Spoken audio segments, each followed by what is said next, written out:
ang pagod mo. Halos tayo nararanasan natin yan.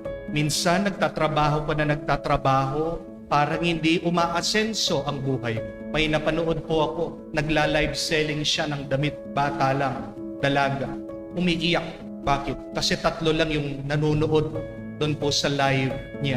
Yung cellphone niya, yung pangalawa yung nanay niya, yung pangatlo yung kaibigan niya. Parang walang kwenta yung ginagawa niya. Paano siya makakabenta? Nagpapagod siya pero walang nanonood. Di po ba nakaka-frustrate, nakaka-depress, nakakalungkot yung gano'n? Meron din iba, sinusubukan naman maghanap ng trabaho, hindi makahanap-hanap ng trabaho. Pinapangarap na umasenso, umangat ang kabuhayan, nag-a-apply para makapag-abroad. Bakit palaging deny yung kanilang petition? Gusto mong makatapos, nag-aaral ka naman ng mabuti, pero bakit hindi mo maintindihan yung iyong pinag-aaralan? Gusto mong gumaling, nagpapagamot ka naman, umiinom ka naman ng gamot, nananalangin ka, pero parang kahit anong gawin mo, lalong lumalala ang iyong pakiramdam. Hindi gumiginhawa ang iyong karanasan. Isa sa mga pinakamahirap na karanasan natin ay yung nagpapagod tayo pero walang asenso. Ginagawa natin ang lahat pero walang produkto, walang bunga. Anong magandang gawin? Kasi narinig din po natin sa Ebanghelyo ito. Kahit itong sila San Pedro, buong gabi daw silang nangingisda. Binigay nila lahat na makakaya nila. Pero umuwi sila, walang dala. Umuwi sila, walang nakuha. They went home empty-handed. Anong kailangan gawin pag nararanasan natin ang ganito? Pagod na pagod ka, walang bunga. 2 bagay lang po ang gusto kong matandaan dito. The first one is, keep on believing. Have faith in the Lord. Minsan, imbis na pananampalataya, ano ang tumatakbo sa ating mga isip? Anong ating sinasabi sa ating sarili? Puro reklamo, puro tanong sa Diyos. Why, Lord? Bakit po, Panginoon? Bakit ganyan ka? But my dear friends, instead of complaining, instead of asking the Lord why, replace that with faith. Replace that with trust. Basahin niyo po ang Biblia. Kalahati po ng laman ng Biblia tungkol sa sakit at paghihirap. Alam niyo po ba kung tungkol saan naman yung kalahati pa ng Biblia? Tungkol naman sa kung paano tayo tutulungan ng Diyos sa gitna ng ating mga sakit at paghihirap. Half of the content of the Bible is about pain and suffering. That is the bad news.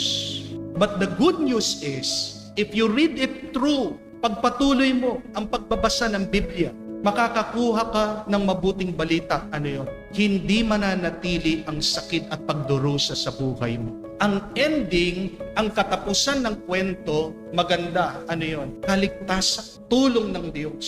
Sa gitna ng kadiliman, tinutulungan tayo ng Diyos. Ang mga nahihirapan, silang inaangat at tinataas ng Diyos. See? Puno ng hirap at pagdurusa ang buhay. Oo, pabigat yan, binababa ka. Pero huwag kang titigil, huwag kang susuko dahil hindi pa tapos ang kwento. The other part of the story is how will God lift you up?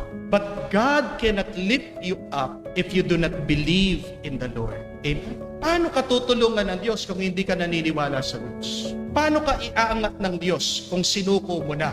Di po ba? Oo, sumuko ka, pero isuko mo sa Diyos. Amen? Keep on believing. Keep on trusting. At yan ang ginawa ni San Pedro. Naniwala siya. Wala naman mawawala sa kanya. At wala din mawawala sa atin kung tayo ay magtitiwala sa Diyos. Amen? Pangalawa, keep on struggling.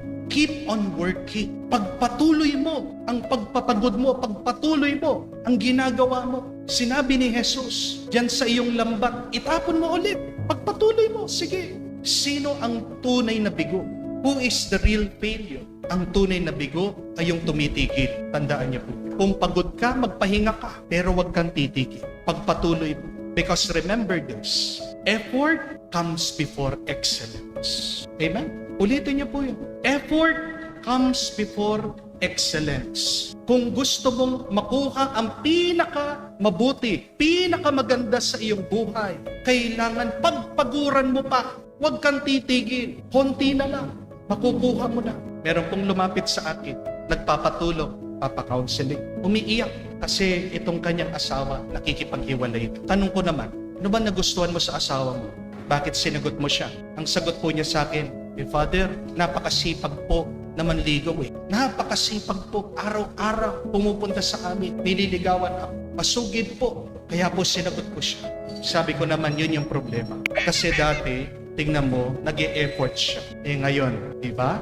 Ang tanong, nag-e-effort pa rin ba siya? Hindi na po, sabi niya. Yun yung dahilan why your marriage is falling apart. Yun yung dahilan bakit nasisira, nabibigo ang inyong relasyon. Dahil wala na siyang ginagawa. Tandaan niyo po yung effort comes before excellence. And grace builds upon nature. Kailangan may pundasyon ang grasya ng Diyos. Paano kanya bibigyan ng bendisyon kung wala pundasyon, kung wala kang ginagawa? Di po ba? Hindi tayo papabayaan umuwi ng Diyos na luhaan. Yan ang mabuting balita. Hindi tayo papabayaan ng Diyos umuwi na walang dala, walang bunga ang ating kapaturan. Basta't tandaan natin, magtiwala tayo sa Kanya at huwag kang titigil sa pagsisipag, huwag kang titigil sa iyong ginagawa. Keep on believing, keep on struggling. The good news, God will not allow you to go empty-handed. Your efforts will have a fruit in God's time.